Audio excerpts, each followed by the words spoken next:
ኢትዮጵያውያን ከባሉ በማለት ከኤርትራ እስከ ሶማሊያ ከጅቡቲ እስከ ሱዳን የምትጠራው ግብጽ ራሷ ከበባ ውስጥ ገብታለችም። ግብጽ ከህዳሴው ግድብ ድርድር መክሸፍና የግንባታውን ተጠናቆ ወደ ስራ መግባት ጋር በተያያዘም በኢትዮጵያ ዙሪያ እየዞረች ትገኛለችም።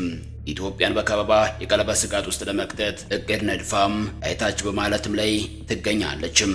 ኢትዮጵያን በጎረቤቶቿ አማካኝነት ለመክበብ የመንቀሳቀሱ የግብጽ እቅድ ያሁን አይደለም። ቆየት ያለና ላለፉት 10 ዓመታት ያክል ጠበቅ ተደርጎ ሲሰራበት የነበረ ነው።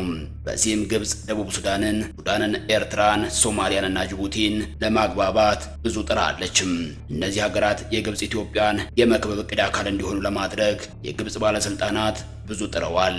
ይህ እቅድ ከኢትዮጵያ ጋር በድንበር የሚዋሰኑትን አልፎ እስከ ኡጋንዳም ድረስ ደርሶም ታይቷል።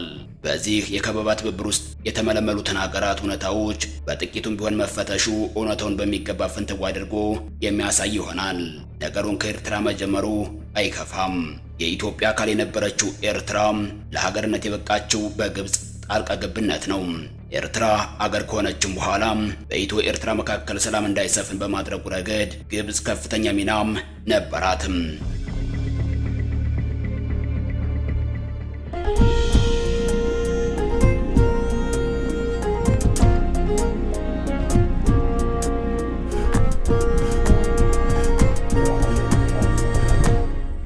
ከኢትዮ ኤርትራ የድንበር ጦርነት በኋላ በነበሩት የዝምታ ዓመታት የግብጽና ኤርትራም ግንኙነት ተቀዛቅዞ ታይቷል።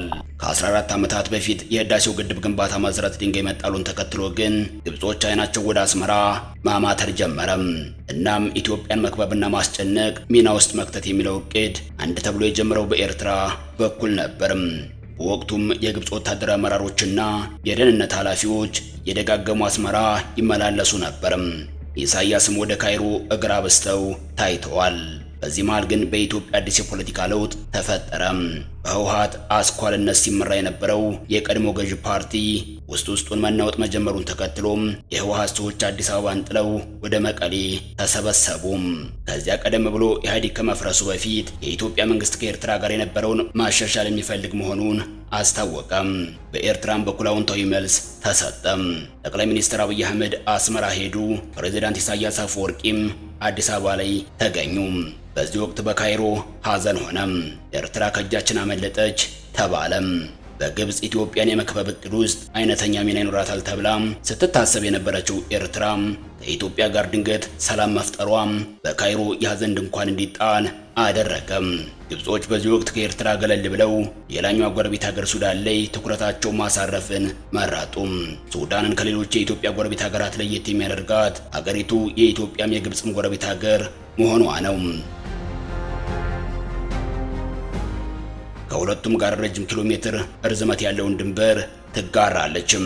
ከዚህ ባለፈም ኢትዮጵያን ጨምሮም ከሁሉም የአባይ ተፋሰስ ሀገራት የሚመጣውን የአባይ ውሃ ሁሉም በአንድ ላይ ሆኖ ግብጽ የሚገባው በሱዳን በኩል ነው። ይህ ብቻ ሳይሆን ሁለቱ ሀገራት እንደ አውሮፓውያን አቆጣጠር በ1959 የአባይ ውሃ ክፍፍል 100% የውሃ ድርሻቸውን ለራሳቸው ያደረጉም ናቸው። ከዚህ አንጻር አባይን በተመለከተም ሱዳን ሁልጊዜም ከግብጽ ጎን ሆናለችም። እናም ኢትዮጵያን የከበባ ቀለበት ውስጥ በማስገባቱ ረገድ ሱዳን ተመራጭ ሀገር በመሆን በግብጽ ተወስዳም ነበርም።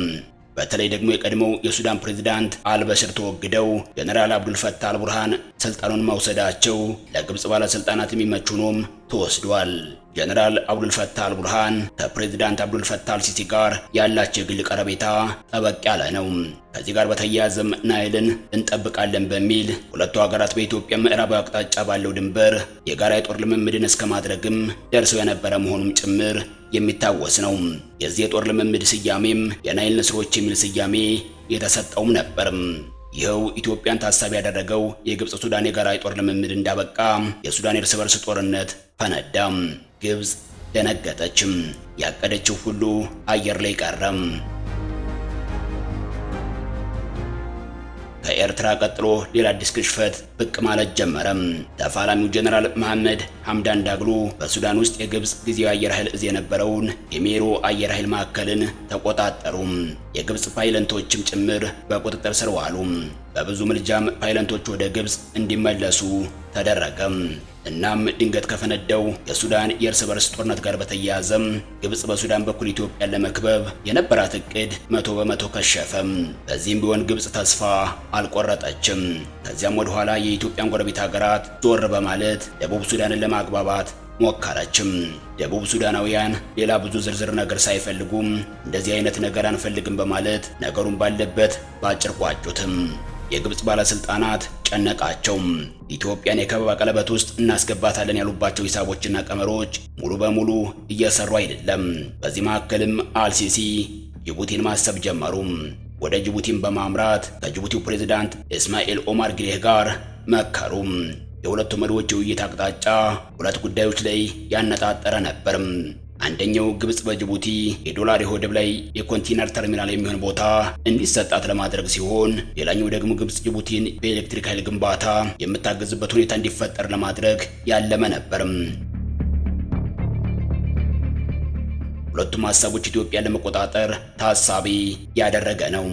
የወደቡ የኮንቴነር ተርሚናል የኢትዮጵያን የወደብ ገቢ ወጪ ለመከታተል ታሳቢ ያደረገ ሲሆን የኤሌክትሪክ መሰረተ ልማት የግንባታ ትብብሩ ደግሞ ኢትዮጵያ ለጅቡቲ በሽያጭ የምታቀርበውን የኤሌክትሪክ ኃይል ለመክታት ታሳቢ ያደረገም ነበርም። በጊዜው የአልሲሲን የጅቡቲን ጉብኝት ተከትሎ እሳቸው በሰጡት አቅጣጫ መሰረት ጅቡቲ ላይ ሲሰራ ከርሞም የግብጽ ባለስልጣናት ለምርቃ ወደ ጅቡቲ ጉዞ አድርገዋል። የሚገርመው ግብጾች ለጅቡቲ ሰራን ያሉት የፀሐይ ኃይል ኤሌክትሪክ ማመንጫ ፕሮጀክት 1 ሜጋዋት እንኳን የማመንጨት አቅም የሌለው መሆኑ ነው። ኢትዮጵያ የህዳሴውን ግድብ ጨምሮ ሌሎች ግድቦችን ጭምር በመገንባት በቀጠናው ዋነኛ የኤሌክትሪክ አቅርቦት ማዕከል መሆን እንደምትፈልግ ግብጽ ታውቃለችም። የኢትዮጵያ የኤሌክትሪክ ኃይል ዋነኛ ምንጭ ደግሞ ውሃ ነው። የግብጽ ራስ ምታት የሆነው እዚህ ጋር ነው።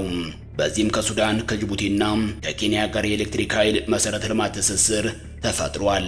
ይህ ብቻ ሳይሆን ኢትዮጵያ ድንበር ከሚጋራት ሀገራት ባለፈም ለታንዛኒያ ሳይቀር የኤሌክትሪክ ኃይልን ማቅረብን ጀምራለችም። ይህ አይነቱ የኢትዮጵያ አካሄድ ተጨማሪ የፋይናንስ አቅምን እንደሚፈጥርላት ግብጽ ታውቃለችም። እናም አንደኛው የግብጽ የኢትዮጵያ ከበባ ዓላማ የኢትዮጵያን የኃይል ሽያጭ ማዳከም ወይም ማስቀረት ነው። ግን ደግሞ የሚሆን አልሆነም። ሁሉም ነገር የሚንቀሳቀሰው ጥቅሙን አስልቶ ነው። ግብጽ ከጠቀመችው ወደ ግብጽ ያደላል። ኢትዮጵያም የምትጠቅመው ከሆነም እንደዛው። ኢትዮጵያ ለሱዳን ለኬንያና ጅቡቲ የኤሌክትሪክ ኃይልን እያቀረበች ትገኛለችም። ሱዳን በእርስ በርስ ጦርነት ውስጥ መግባቷ ደግሞ ነገሮች በነበሩበት እንዳይቀጥሉ አድርጓል። ኬንያ አሁን ከኢትዮጵያ ከምትወስደው ኃይል በተጨማሪ ሌላ አዲስ ተጨማሪ ኃይልን በመጠየቅ ላይ ትገኛለችም። ጅቡቲም የኢትዮጵያ ኤሌክትሪክ ኃይል አቅርቦት ጥገኛ ስትሆን ግብጽ ጅቡቲ በኤሌክትሪክ ኃይል አቅርቦት ራሷን መቻል አለባት ስትል ከርማለችም። ግብጽ ኢትዮጵያ የኤሌክትሪክ ኃይልን ለምትሸጥላት ሱዳን ሳይቀር ኃይል አቀርባለሁ ስትል ከርማለችም። ሆኖም የሱዳን የኃይል ማከፋፈያዎች በጦርነቱ ድሮኖች ጥቃት ወድሟል። እናም ግብጽ አሁን ደግሞ ወደ ጅቡቲ ዞራለችም። በቀጠናው ሁሉም ሀገራት በተሻለ ኢትዮጵያና ጅቡቲ በብዙ መልኩ የተሳሰሩ ናቸው። ሁለቱ ሀገራት በመንገድ፣ በባቡር፣ በኤሌክትሪክ ኃይል፣ በንግድና በወደብ አቅርቦት የተሳሰሩ ሆነው ይታያሉ። ከጅቡቲ ወደቦች አገልግሎት ቀጥሎ ሁለቱን ሀገራት በጥብቅ ያስተሳሰራቸው ኢትዮጵያ ለጅቡቲ የምታቀርበው የኤሌክትሪክ ኃይል ነው። ጅቡቲ ያን ያክል በቂ የሚባል የኤሌክትሪክ ኃይል ምንጭ ስለሌላት አሁን ባለው ሁኔታ የኢትዮጵያ የኤሌክትሪክ ኃይል ጥገኛ ናትም። ግብጽ ይህንን አሳምራም ታውቃለችም። መበጣጠስ የፈለገችውም ይህንን የሁለቱን ሀገራት ዘርፈ ብዙ ጥቅሞችን መሰረት ያደረገን ትስስር ነው። የግብጽ ጅቡቲን ጉዳይ እዚህ ላይ ያዝ እናድርገውና የግብጽ ሌላኛውን የከበባ ምሽግ ተደርጋ የታሰበችውን ሶማሊያን ደግሞ በጥቂቱ እንመልከታትም። ሶማሊያ ደግሞ ሌላኛዋ የግብጽ ኢትዮጵያን ከበባ ውስጥ የማስገባት ግንባር ወይንም ምሽግ ተደርጋ የተወሰደች ሀገር ናትም። ግብጽ ወደ ሶማሊያ ጎራ ያለችው በብርቱ ቀዳዳን ስትፈልግ ከርማ ነው። ኢትዮጵያና ሶማሊላንድ የዛሬ 2 ዓመት የፈረሙት የባህር በር መውጫና ወታደራዊ ስምምነት ሶማሊያን አስኮረፈም። በኢትዮ ሶማሊያ መካከልም ነፋስ ገባም። በዚህ ወቅት ግብጽ ዘላ ገባችም። የሶማሊያውን ፕሬዝዳንት ሐሰን ሼህ መሐመድን ጨምሮ የሀገሪቱን ባለስልጣናት አግባባችም። በአፍሪካ ህብረት በኩል ለሶማሊያ ሰላም ማስከበር ጦር አዋጣለሁ፣ ጦሬንም ወደ ሶማሊያ ምድር አስገባለሁ ስትልም ከረመችም። ይህ የግብጽ ፉከራም የዛሬ 2 ዓመት የጀመረ ሲሆን የሚገርመው እስከዛሬም ድረስ አንድም የግብጽ ጦር በሶማሊያ ምድር የለም። አጋጣሚውን በመጠቀም ከሶማሊያ ጎን ቆማለሁ ስትል የከረመችው ግብጽ የሶማሌውን ፕሬዝዳንት ከማግባባት ጀምሮም የካይሮ ሞቃዲሾና አስመራ ህብረት አስመራ ላይ እንዲፈጠር ጥረት አድርጋም ነበርም። ከዚህ ባለፈም ግብጽ ለሶማሊያ በመርከብ ጭና የጦር መሳሪያን ያቀረበችበት ሁኔታም ተፈጥሯል።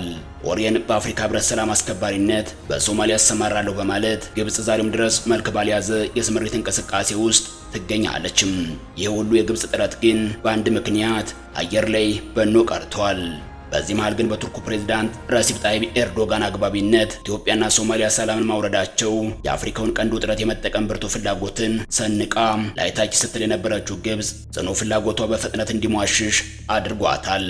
እናም በሱዳኑ የእርስ በርስ ጦርነት ምክንያት ግብጽ ሱዳንን በመጠቀም ኢትዮጵያን ጫና ውስጥ ለማስገባት ያቀደችው እቅድ እንደከሸፈ ሁሉም በኢትዮ ሶማሊያ ውጥረት መሃል ገብታ ሰላም ማውረድ በመቻሏ የሶማሊያው የግብጽ ግንባርም ቢሆን በታሰበው መልኩ መሄድ ያልቻለበት ሁኔታ ተፈጥሯል።